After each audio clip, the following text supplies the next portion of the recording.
अरे फेरो हाथ लगी मोहे चसकी, आज देवारी तो से ना जाऊं मत के।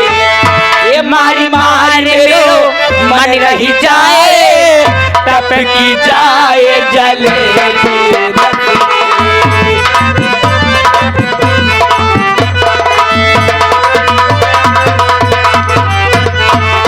फेरो हाथ लगी मोहे चसकी, आज देवारी तो से ना जाऊं मत के। मारी मारी मेरो मन रह जाए, टपकी जाए।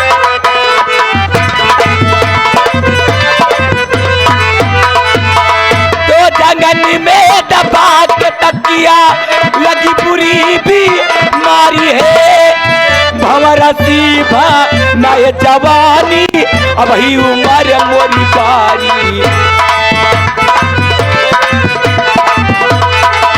वही उम्र मोरी 8-9-10 के, उम्र मोरी 8-9-10 के। आज देवारी तो से ना जाऊं मत की, मारी मारी मेरो मन रह जाए, टपकी जाए जले।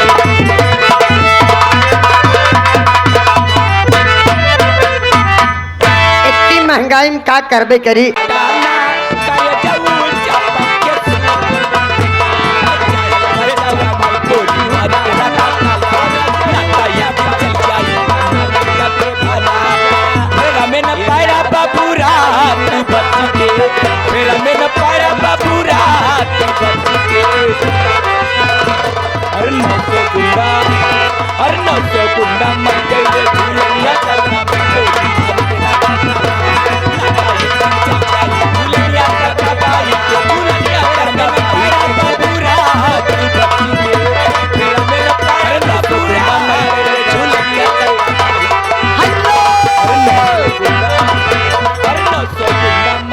मानवर श्री सरकाना करे जाऊ चपक के चपक